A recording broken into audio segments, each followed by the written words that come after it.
On a cold November afternoon in 1993, a young girl got off the school bus just a few steps away from her home in a quiet neighborhood on the outskirts of St. Louis, Missouri. But she never made it home. Angie Housman vanished without a trace in one of the city's most mysterious and terrifying cases. As the police launched a race against time, horrifying evidence began to emerge, leading investigators through a series of unexpected twists and long-hidden truths, until finally, the truth about what happened to little Angie was revealed. Angie Housman was born on February 10, 1984, in St. Louis, Missouri. Her father left the family before she was born, and she never got to know him. When she was 1 year old, her mother married a man named Ronald, and together they had another child. The relationship between Ronald and Angie was good, and he loved his younger stepchild dearly. Angie was a sweet, cheerful child who loved to make friends and was always looking for companionship. She lived in a peaceful residential neighborhood on the outskirts of St. Louis. In 1993, Angie was 9 years old and in the 4th grade at an elementary school just over a mile from her home. She took the school bus from a nearby stop just a few hundred yards from her house.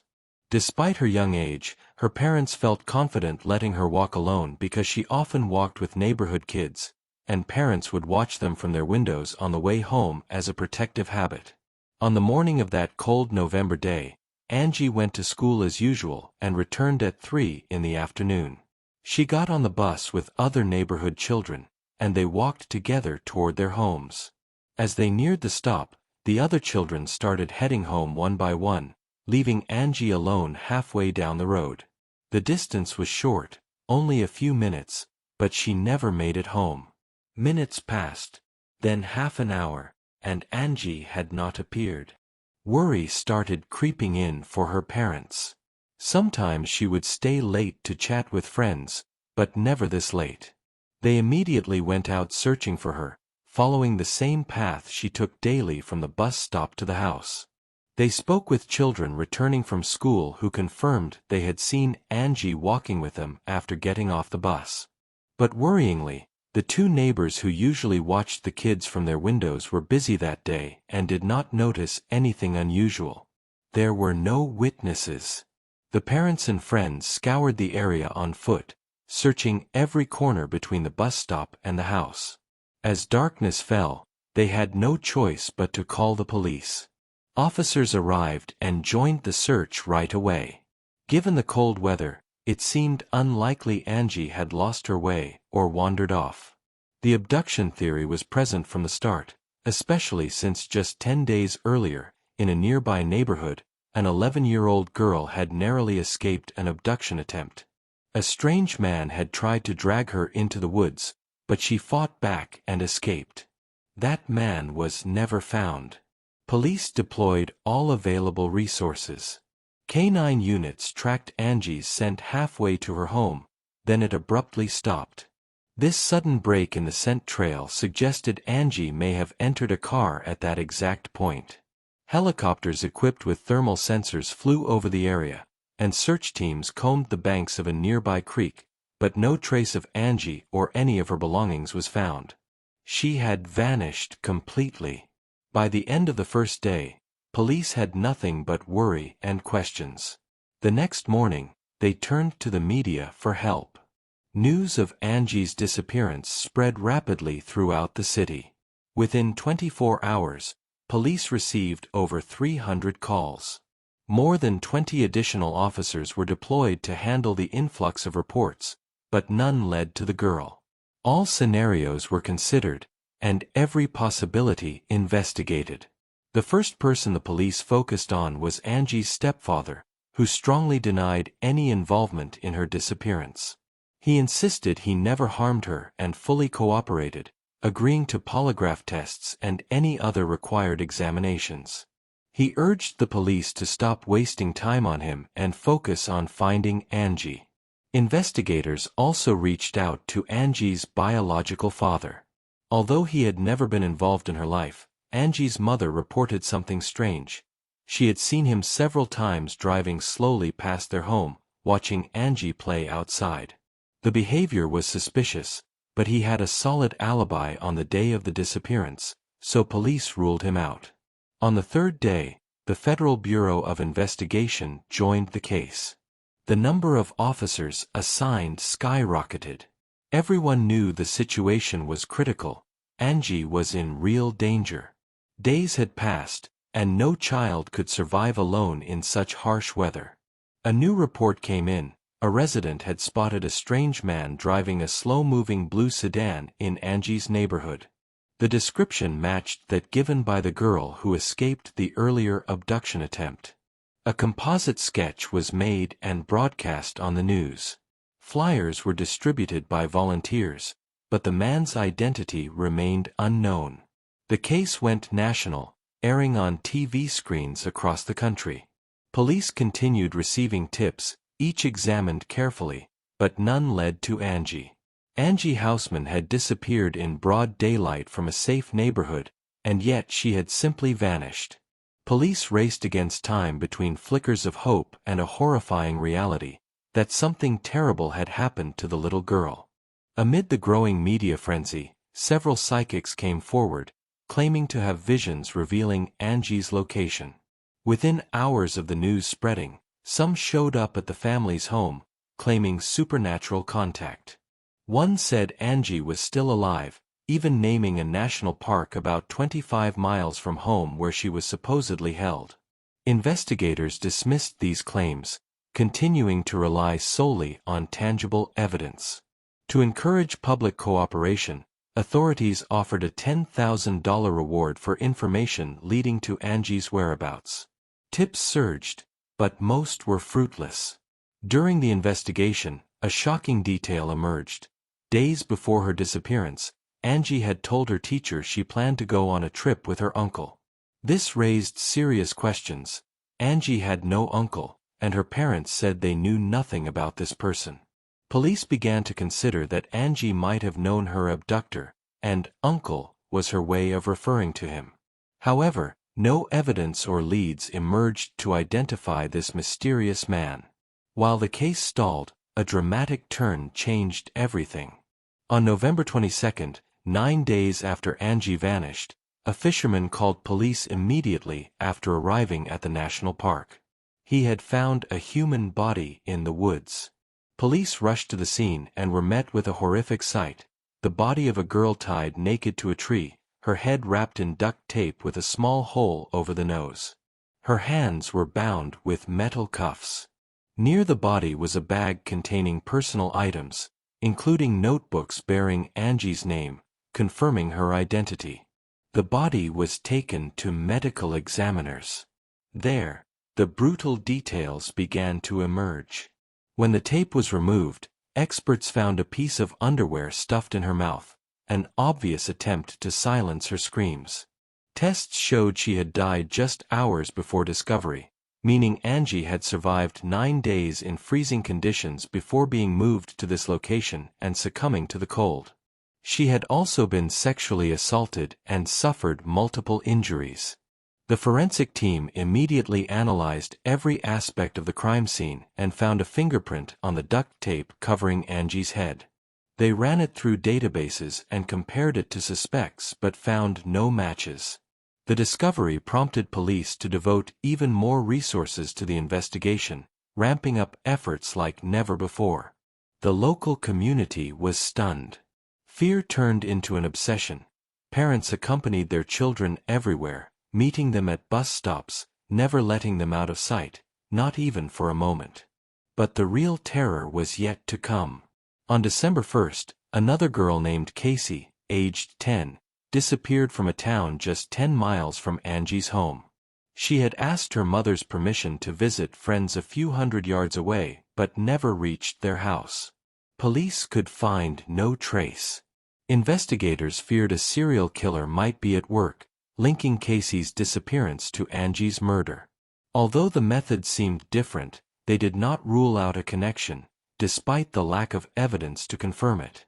Then, 10 days after Casey's disappearance,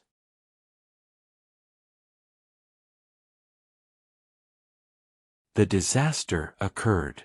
Her body was found in St. Louis, wrapped in 2 sheets and covered with a pink curtain.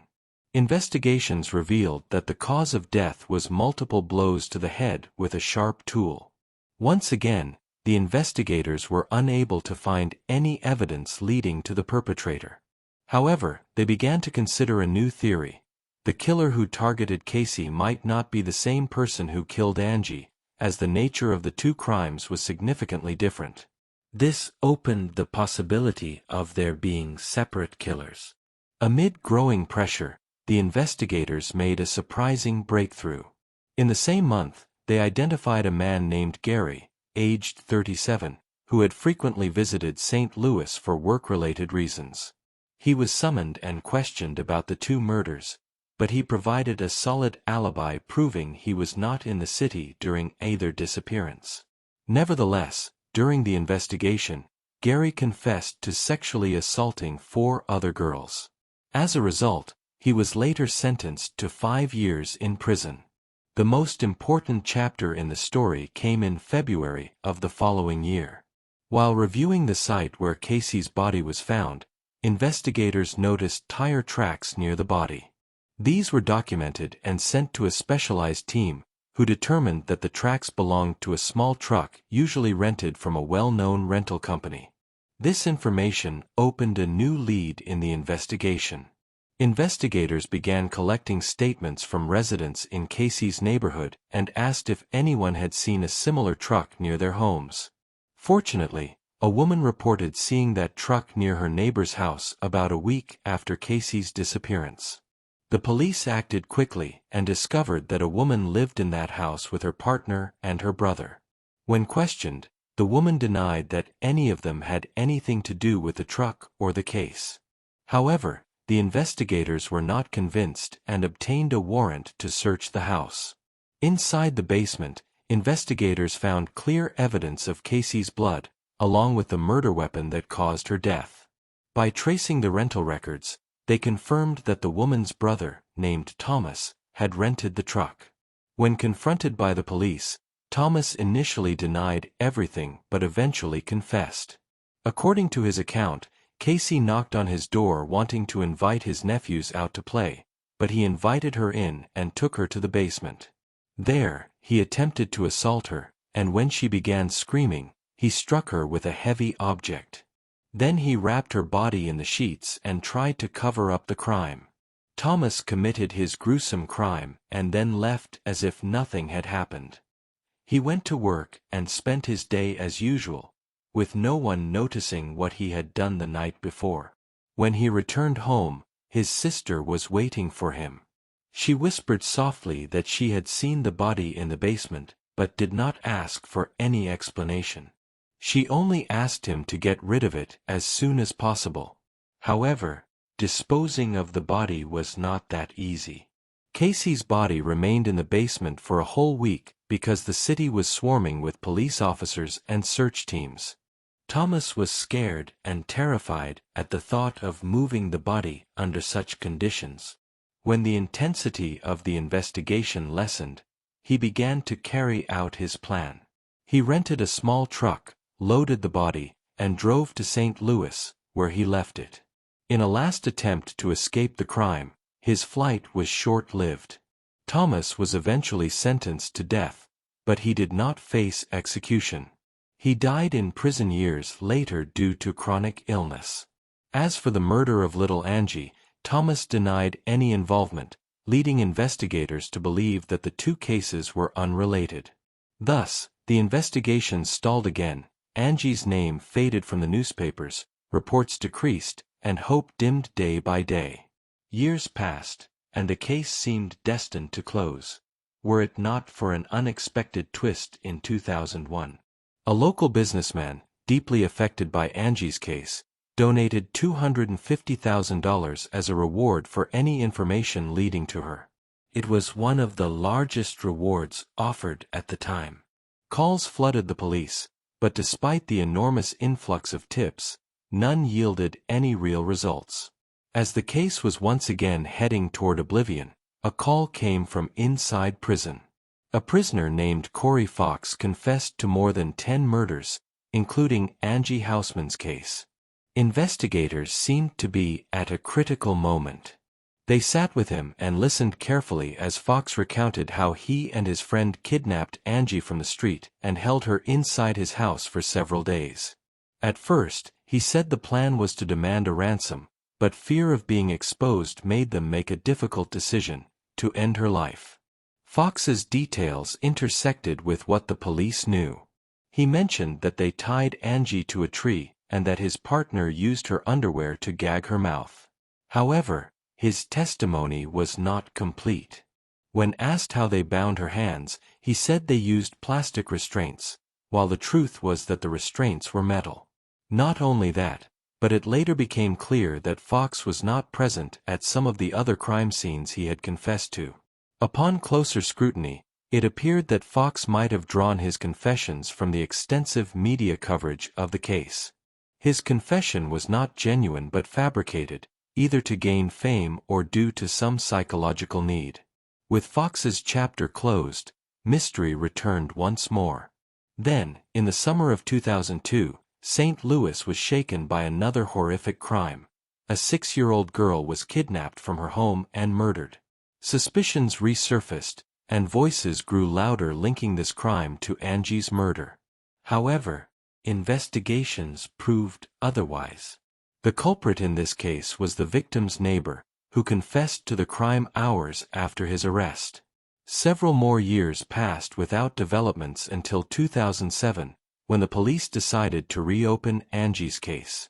The new investigators started from scratch, digging through the old documents until they found a small note that perhaps had not been given enough attention before.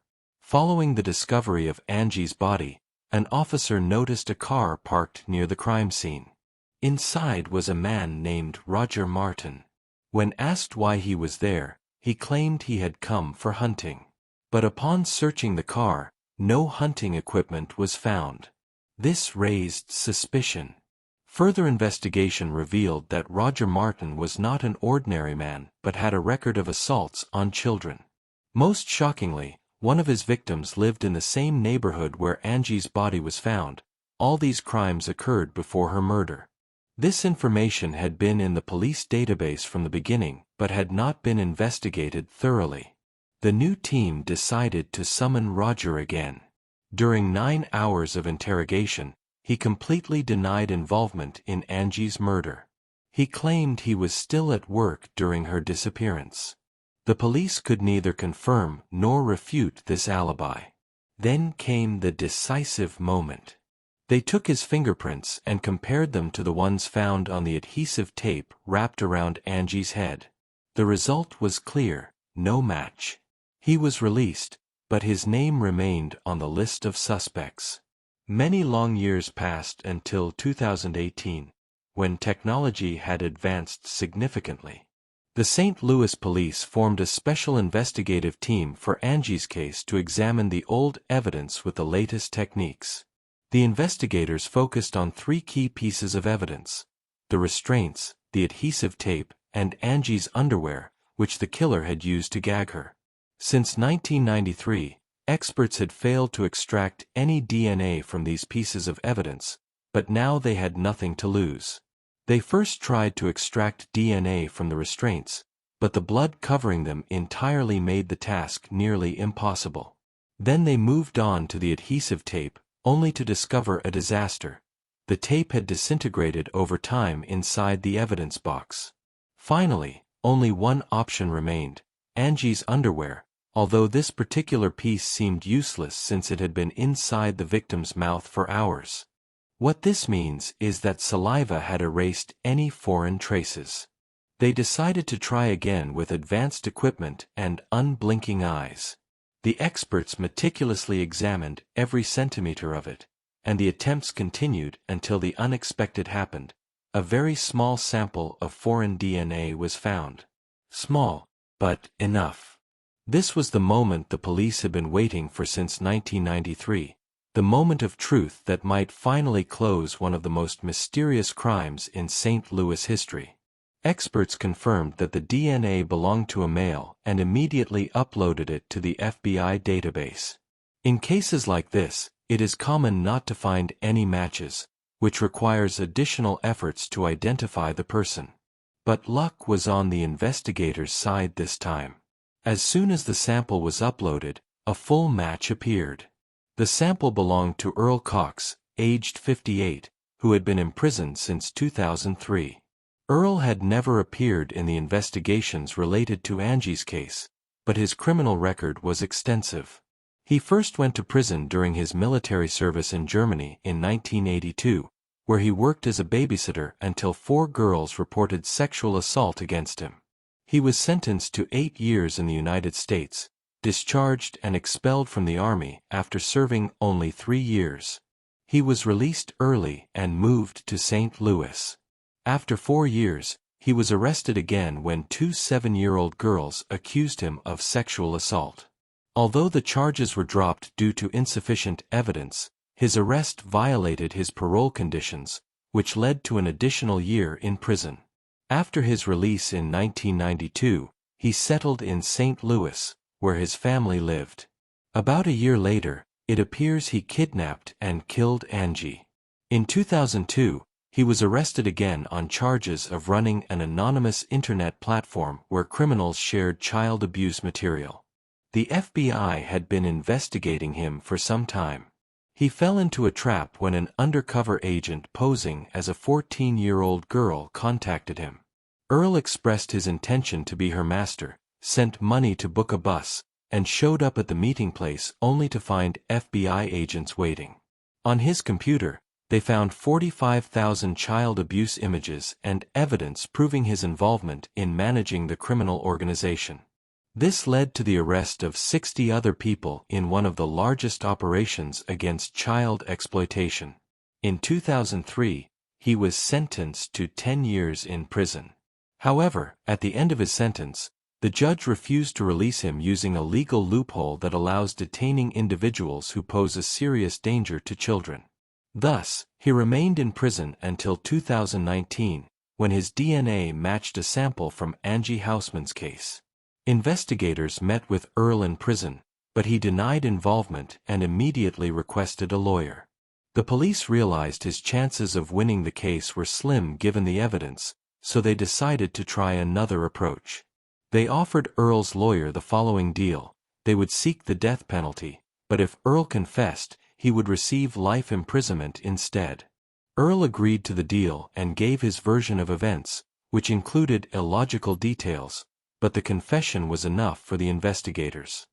He claimed that on the 1000th of November 1993, his car broke down near his family home. Angie willingly got in with him, and he fed her at Burger King before assaulting her at his house for days, then disposing of her. Investigators doubted the truthfulness of this story, especially since a girl would not have gone with a stranger willingly. It was more likely that he kidnapped her by force or deception. In August 2000, Earl was sentenced to life imprisonment without the possibility of parole. Unfortunately, Angie's mother did not live to see this day. She died of cancer in 2016. Her husband Ronald told reporters that Earl was responsible for her death too because losing their daughter took away her will to live. The story did not end there, as the prosecutor wanted to retry him on charges of assaulting 2 little girls in 1989, which he had never been prosecuted for before. Earl agreed to confess and was sentenced to an additional 10 years. Share your thoughts in the comments, and don't forget to like and subscribe. Thanks for watching.